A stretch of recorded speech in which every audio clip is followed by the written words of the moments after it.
ಎಲ್ಲರಿಗೂ ನಮಸ್ಕಾರ. ತರಗತಿ 7ರ ಗಣಿತ ವಿಷಯಕ್ಕೆ ಸಂಬಂಧಿಸಿದಂತೆ ಒಂದು PBL ಅನ್ನು ನೋಡೋಣ. ಇದು ದತ್ತಾಂಶಗಳ ನಿರ್ವಹಣೆ ಅಧ್ಯಾಯಕ್ಕೆ ಸಂಬಂಧಿಸಿದೆ. PBLನ ಹೆಸರು ಪುಟಿಸಿ ಆಟವಾಡಿ. ಇಲ್ಲಿ ಒಳಗೊಂಡ ಪರಿಕಲ್ಪನೆಗಳು: ಸ್ತಂಭಲೇಖದ ಪರಿಕಲ್ಪನೆಯನ್ನು ಪರಿಚಯಿಸುವುದು, ಕಲಿಕಾ ಫಲಗಳು, ಸಂಗ್ರಹಿಸಿದ ದತ್ತಾಂಶಗಳಿಗೆ ಸ್ತಂಭಲೇಖವನ್ನು ರಚಿಸುವುದು. PBL ಅನ್ನು ಶುರು ಮಾಡೋಕ್ಕೂ ಮುಂಚೆ ಮಕ್ಕಳಿಗೆ ಒಂದು ಆಲೋಚನಾ ಪ್ರಶ್ನೆ. ದತ್ತಾಂಶಗಳ ನಿರ್ವಹಣೆಯಿಂದ ದಿನನಿತ್ಯದ ಸಮಸ್ಯೆಗಳನ್ನು ಹೇಗೆ ಪರಿಹರಿಸಬಹುದು? ಈಗ ಚಟುವಟಿಕೆ 1 ನೋಡೋಣ. ಈ ಚಟುವಟಿಕೆಗೆ ಬೇಕಾಗುವ ಸಾಮಗ್ರಿಗಳು ಹೀಗಿವೆ ಮತ್ತು ಇವು ಕಡಿಮೆ ದರದಲ್ಲಿ ಸಿಗುತ್ತವೆ.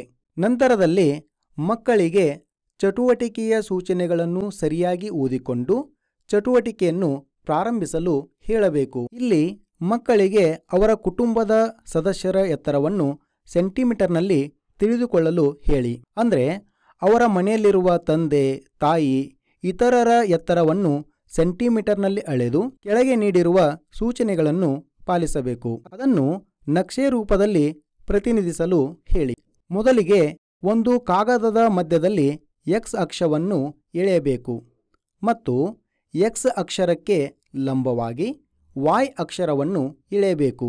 ಈಗ ಮಕ್ಕಳು ತಮ್ಮ ಕುಟುಂಬದ ಸದಸ್ಯರ ಎತ್ತರವನ್ನು ಸ್ತಂಭ ನಕ್ಷೆಯಲ್ಲಿ ರಚಿಸಿ ಅದರಲ್ಲಿ ಪ್ರತಿನಿಧಿಸಲು ಹೇಳಿ ಮತ್ತು ಪ್ರತಿ ಸ್ತಂಭಕ್ಕೆ ಇಲ್ಲಿ ಚಿತ್ರ 1ರಲ್ಲಿ ತೋರಿಸಿರುವಂತೆ ವಿವಿಧ ಬಣ್ಣಗಳನ್ನು ಹಚ್ಚಬೇಕು. ನಂತರ ಚಿತ್ರ 2ರಲ್ಲಿ ತೋರಿಸಿರುವಂತೆ X ಅಕ್ಷದ ಉದ್ದಕ್ಕೂ ಕಾಗದದ ಹಾಳೆಯನ್ನು ಮಡಿಚುತ್ತಾ ಹೋಗಬೇಕು. ಮಡಿಚಿದ ಕಾಗದವನ್ನು ಕತ್ತರಿಯನ್ನು ಬಳಸಿ ಈ ನಕ್ಷೆಯಲ್ಲಿರುವ ಕಂಬಗಳ ಲಂಬ ಅಂಚುಗಳ ಉದ್ದಕ್ಕೂ ಕತ್ತರಿಸಲಿಕ್ಕೆ ಹೇಳಿ. ಇದಾದ ನಂತರ ಮಡಿಚಿದ ಕಾಗದವನ್ನು ತೆರೆದು ಚಿತ್ರ 3ರಲ್ಲಿ ತೋರಿಸಿರುವಂತೆ ಆ ಕಂಬಗಳನ್ನು ಪ್ರತಿನಿಧಿಸುವ ಸಮಾನಾಂತರ ಸೀಳುಗಳ ನಡುವೆ ಕಾಗದವನ್ನು ಒತ್ತಲಿಕ್ಕೆ ಹೇಳಿ. ಇದಾದ ನಂತರ ಮಡಿಚಿದ ಕಾಗದವನ್ನು ತೆರೆದು ಚಿತ್ರ 3ರಲ್ಲಿ ತೋರಿಸಿರುವಂತೆ ಆ ಕಂಬಗಳನ್ನು ಪ್ರತಿನಿಧಿಸುವ ಸಮಾನಾಂತರ ಸೀಳುಗಳ ನಡುವೆ ಕಾಗದವನ್ನು ಒತ್ತಲಿಕ್ಕೆ ಹೇಳಿ. ಚಿತ್ರ 3ರಲ್ಲಿ ಯಾವ ರೀತಿ ಮಾಡಿದ್ದಾರೆ ಅಂತ ನೋಡಿಕೊಂಡು ಮಕ್ಕಳಿಗೆ ಮಾಡಲಿಕ್ಕೆ ಹೇಳಿ.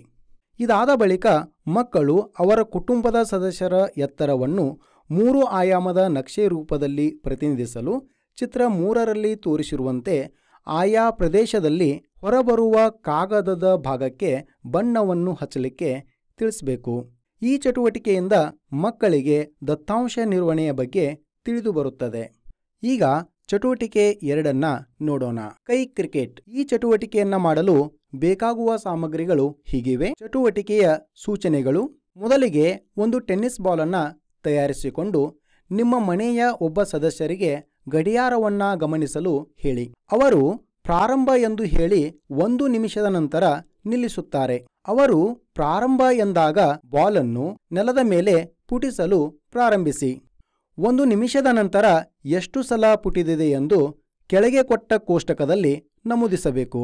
ಈ ಆಟವನ್ನು 2 ಆಟಗಾರರು ಆಡಬೇಕು ಮತ್ತು ಪ್ರತಿಯೊಬ್ಬರು 10 ಬಾರಿ ಆಡಬೇಕು.